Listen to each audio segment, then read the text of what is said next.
Hey guys, this is Justin Banks, and if you are currently looking for a motivational speaker who is helping others with anxiety and depression, I am currently accepting bookings. Log on to my website, justinbankspeaks.com, or my Instagram at justinbankspeaks to request a vulnerable and powerful session used to help others turn their trauma into triumph. I speak to put hope back into the hopeless because I know that story. It is a story of my own. Pain doesn't have to be all we know for ourselves, and it's time to walk into the promise of purpose. Check out my website and social media accounts and be inspired today.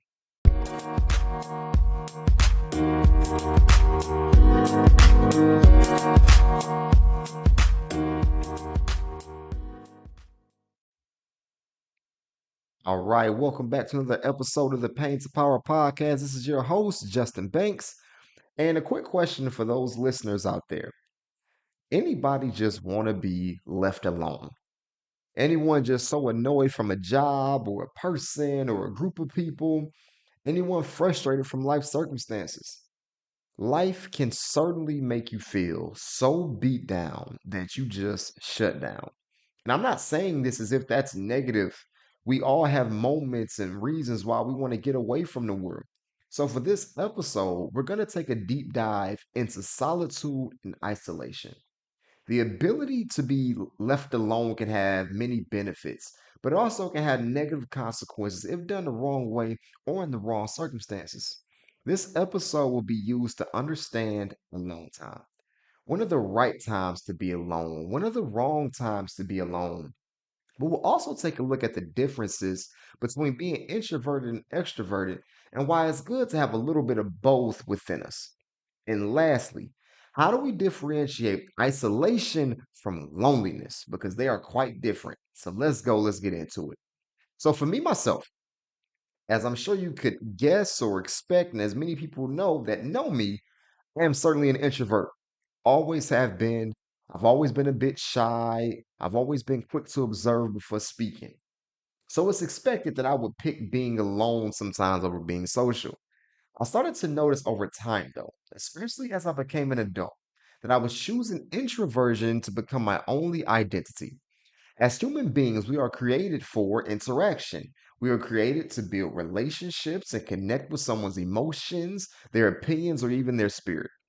I lacked that for a long time when my anxiety was really at its peak. For example, in college, there is always some event going on. There's always a party or some form of social gathering. I was always invited to them, but I never attended. During that time, I would always say, "Oh, that party seems not for me," sounding very old. I didn't want to go out and actually have fun. I loved to be in my dorm room every Friday and Saturday in my young 20s. Now, sometimes I actually did want to do that. I've never really been one to go out much, but to constantly be indoors had no benefit for me. So this is definitely a problem, and it really just showed how bad my anxiety was at the time. Many people with anxiety isolate as a coping mechanism. Being alone was an attempt to take away some worries. I didn't have to worry about what people thought of me. I was always afraid of embarrassing myself, and I just knew something would happen that would put the spotlight on me, making the people around see me in a negative light. This light would then become this dark shadow that I couldn't get away from, and it would follow me to my demise.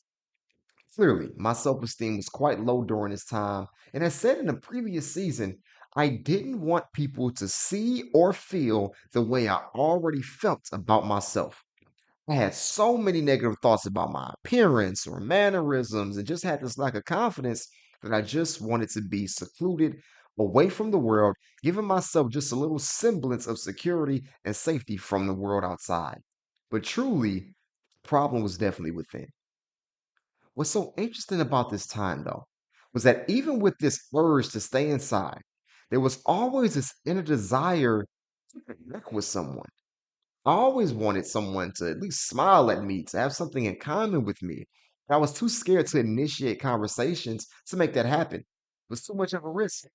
If I'm looked at as weird, I didn't understand that this belief system is actually what made me act a bit strange in the first place. So I just went back to my dorm room, very comfortable, yet extremely anxious and afraid. When you shift this to a few years later, I had to begin working in environments where engaging and interacting with people was what's required for success. Whether it was working in a classroom or in a gym, talking to people, connecting with people, it was the only way I could perform my job effectively. I couldn't run this time. But because I really put a lot of work into managing my anxiety, I was able to be successful at it. But at the end of the year, when that social battery began to run low, I would really start to want that alone time again. But this makes sense because that's normal. I wanted quiet time with no music playing like it always was at the gym. Quiet time where I didn't have to feel a need or pick up something heavy or feel like I was always on call. It was in these moments where I again felt like I needed alone time. And when given opportunity, I would isolate myself from the world. As you can tell, though, this is a completely different circumstance than in college. Because in college, I was probably alone way too much, forced into solitude due to my mental illness, damaging my mental health even more. Then I was able to improve, or being social made me want to start getting some quiet time to myself. That healthiness is okay, but are you quick to isolate without ever having any social interaction in the first place? That's when we know we got a problem. But then on the flip side, we all know a person that never wants to sit down. They're always asking when the next time they're going out, when's the next party, when are we doing something? Sometimes boundaries are not respected and they can never be alone.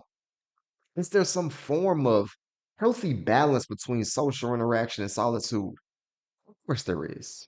And the goal of this episode is to show how to work to maintain that balance for the sake of you and your sanity. We must first understand why people like to be alone and why they don't. This can either provide a positive reinforcement for you, because maybe you're doing things the right way. Actually, it may provide a wake up call to show that your solitude or lack of solitude may actually be a little harmful and can stem from forms of trauma.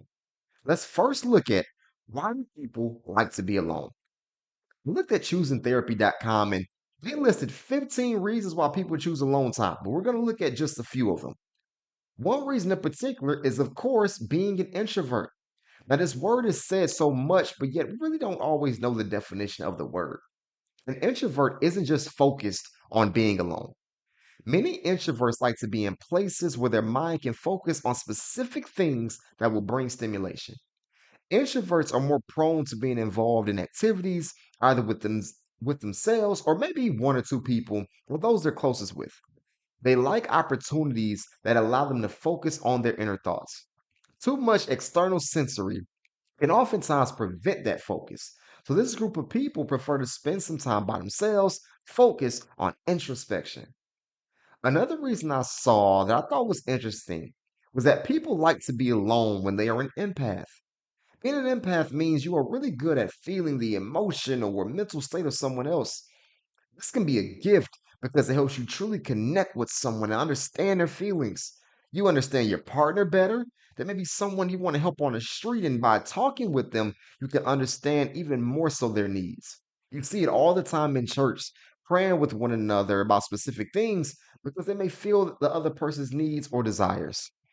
While this is such a blessing and a gift, this can also be quite exhausting. So always be able to feel can be draining. You feel a person's good and you feel they're bad. And this can sometimes wear a person out. You also have the side where people know that you're an empath. And sometimes people misuse that, always dishing their problems onto you, knowing you will always be there to listen, not understanding they'll become an energy drainer, putting their problems onto you without going to other sources or trying to figure it out for themselves. This constantly happens to you. It's not surprising that you crave alone time. You crave some time to put some focus on your probably neglected feelings.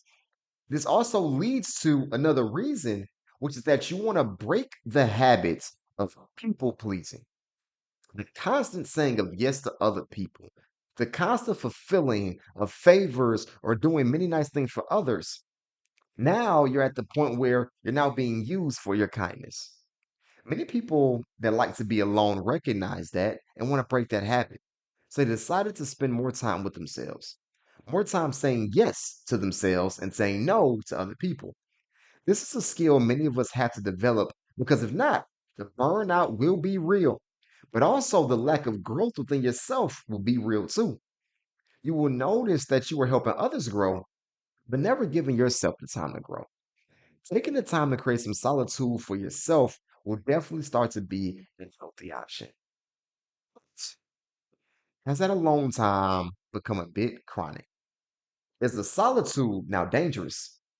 When this solitude is tied to your detriment regarding your mental health, then this is where we got a problem. Think about it. We all get a little excited, you right, when plans to go out may be canceled. But are you excited all of the time when they get canceled?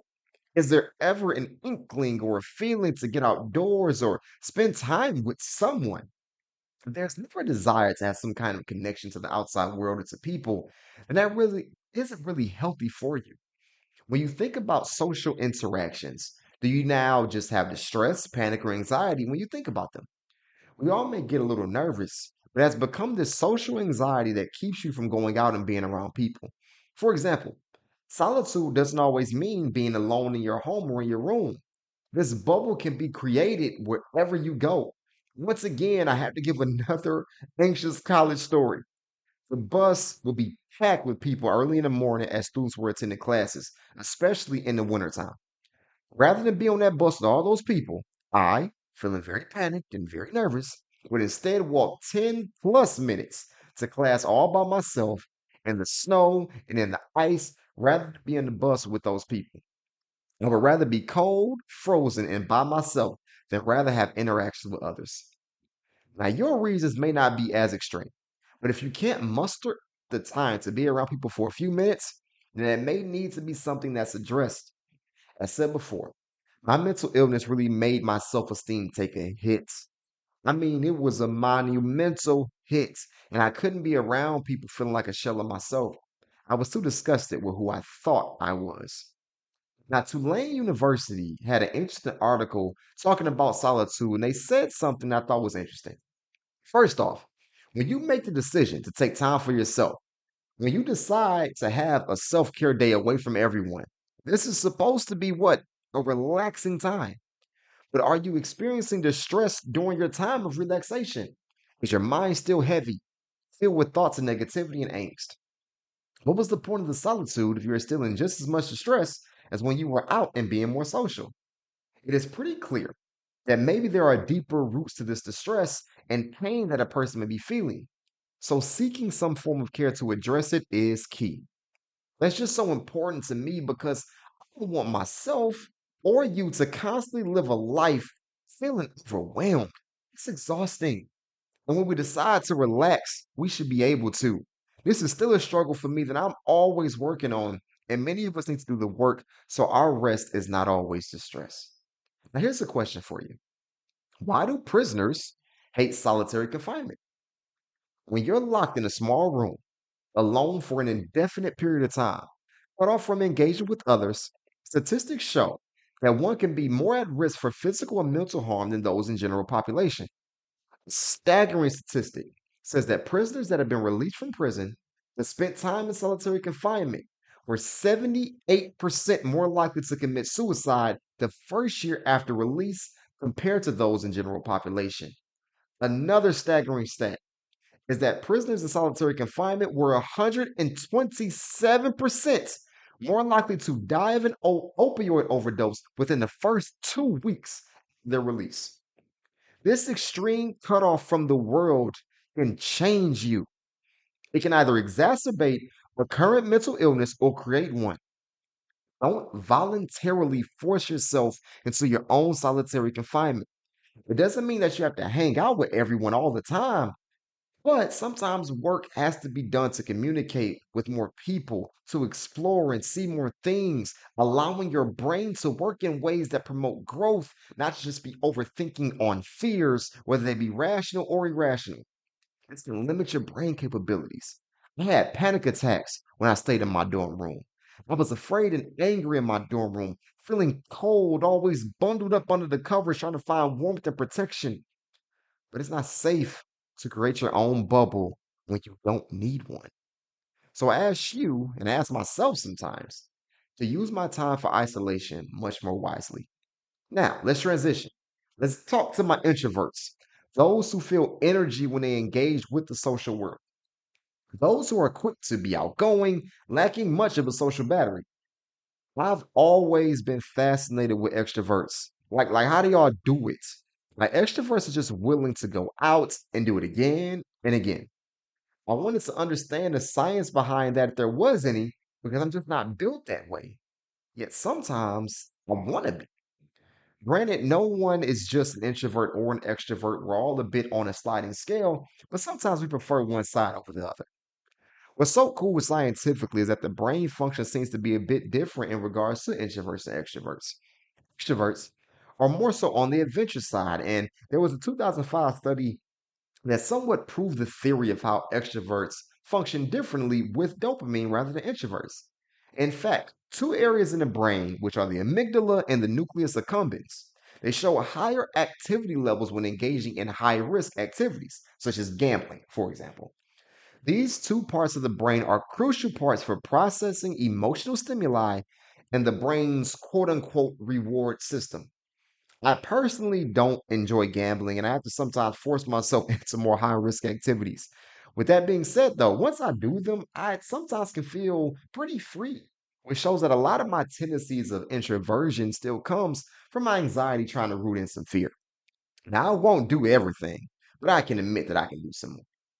Linda Blair, who is a clinical psychologist, spoke to Business Insider about the differences between extroverts and introverts. And it seems a lot of our differences are just tied down to how our bodies desire stimulation. Introverts, in Blair's words, have a lot of the chemical that makes them feel stimulated. Extroverts don't have so much. This is why introverts tend to avoid crowded places or deadlines, things that are likely to put extra pressure on them because they already have pressure within themselves. Extroverts don't have enough of this arousal chemical. So, to complete things or to have a good time, they need to feel like they are ready for action always and seek out places where there may be a bit of pressure. So it is good to know that living one way isn't just necessarily better than the other. We operate in certain ways to stimulate ourselves. But just like I showed for introverts, stating that too much introversion and solitude can become dangerous, the same thing goes for our extroverts. What are the dangers of constantly seeking adventure and why do we do it? Well, being out too much can be a sign of one covering up something. Always wanting to be around people and never being alone shows signs of a cover up. Now, some introverts overthink way too much. Some extroverts don't want to focus on their thoughts at all. Going out and having a good time keeps their mind off of introspection, spending time to understand oneself. This requires sitting down in a quiet space, having to face traumas and demons that require some healing. That takes a lot of work, and possibly it would be a lot of pain to go through. Rather than put the focus on that extreme, extroverts keep their mind off of that stuff and put their efforts into somewhat high risk adventures and behavior, feeling like they're on top of the world. But it seems that no adventure is as tough and freeing as facing what has hurt you in the past and working to overcome them. That's the hard part for us all, right? Introverts think about our hurt way too much, creating dark scenarios as we go down the rabbit hole. But yet, when you do that, you never actually deal with the problem. Extroverts try to overcome by doing a lot of fun and challenging things, making them believe that they are better than whatever has hurt them. But yet, that still doesn't fix the issue because clearly they are running from something. Another reasons for why extroverts don't like to be alone include craving an attention to fill a void they can't fill themselves, maybe feeling unloved based on some childhood neglect, and also lacking some identity. Now, lacking identity isn't always a negative. We are always trying to find ourselves in different seasons. So it's fun to try new things and discover new things about ourselves. We shouldn't always remain the same forever. So it's almost a must to continue to explore new things and find more senses of identity. If you can't ever be able to put some pieces together, though, then there may be some issues that take some deeper investigation. So, by looking at what seems to create introverts and extroverts, it's clear that there is not one that is better than the other. Sometimes we are introverts and extroverts throughout parts of the day. I wanted to talk about this particular topic because we often act without really understanding why we may behave the way we behave. The answer to going out all the time can't just be, I love people and I want to have fun. And the answer to staying in all the time can't just be, I hate people and being alone is the only comfort I need. This is a podcast about health and wellness. And to be healthy and as well as you can be, it's going to take a combination of being social as well as being to yourself and resting. It doesn't mean that you have to be a friend with everyone, but if you can have a couple people that you can just hit up the coffee shop with, or a couple of people that you can text or call and there will be no judgment, it's going to be very healthy for one's social, emotional, and mental health. We need some confidants. We need people that can understand what we're going through because they're going through some of the same things. Humans are built to connect. Look at most studies that speak about healthiness and happiness. A key part in achieving both is having relationships with other people. Notice the struggle of the elderly. It is so unfortunate as seniors lose people they are close to. And the more that they do, you can see elderly people start to change themselves. They become more closed off or more angry because they've lost connections. We can't forcefully close ourselves off to people who can provide guidance and love. We can also cannot connect with everyone, telling our secrets and our pains, expecting everybody to protect them. Loving yourself first is crucial. And that will be a key to having a balance of introversion and extroversion. Knowing when to get out for a bit, knowing when to sit down for a bit. The more we find that balance, the healthier we will be. Now, before we finish things up, I want to talk about something that's important for everybody. What is the difference between being alone and being lonely? Sometimes we may have seasons where we're supposed to be by ourselves a little more often than usual. We may need more time to ourselves as we distance from people or relationships. This time alone is meant for discovery and growth. This doesn't mean that this person feels alone, though. Then you have someone like me or others who are spending lots of time alone, but yet there is this loneliness that disturbs us. Then there are many people who have lots of friends, but still feel as lonely as can be. This shows there are clearly some different definitions between being alone and being lonely. These are two different states of being. Being alone is more so just the physical, being by oneself, but not feeling bothered by other people or feeling bothered by isolation. Loneliness, on the other hand, is this emotional state when there is no connection. There is a sadness when someone is alone. There isn't any relaxation or feelings of self care. There's just anguish, there's despair. Loneliness can sometimes be our fault due to how we may feel about ourselves, forcing us to isolate because of how we feel. It stops us from wanting to be around people, yet it is inherently in us to want some form of connection at the same time. I believe the key to having a balance between social isolation and building outside connection starts within. Being connected to who you are is paramount in knowing what your mind, body, and soul needs in different points of your life. Being connected to yourself means I know I need more social connection, but I know what and who I need to be socially connected to. You start to attract the right things and the right people around you because of who you are. Life may seem random because you feel random inside, lacking focus, vision, and identity. And again, this isn't always a terrible thing, but it's a sign that either a change is undergoing within you or it's time to realign yourself with your goals for your season. We get frightened when change happens or when life begins to life, and it can sometimes make us go way off the rails with our behavior. If it's one thing I know, it's that life is supposed to life, and our reactions to it determine growth or lack thereof. If we decide to let our problems isolate us to the point where it harms us, then growth and elevation will be limited. If it forces us to be too open, exposing ourselves to people who shouldn't have any access to us, or to activities that are harmful, then again, you are limiting growth and elevation. Balance is the key to sustaining quality lives, and it's a daily practice to find it and hold on to it. It's tough, for sure, but it's also worth it. Work to make a routine that creates balance in your life. Watch how you begin to change for the better. So I really hope and I really pray that you have some fun this week because we all need it. I hope that you find some rest this week because we all need it. And I hope that you send a prayer up for me because I need the same thing. So, as always, take some good care of yourself. And as always, be powerful.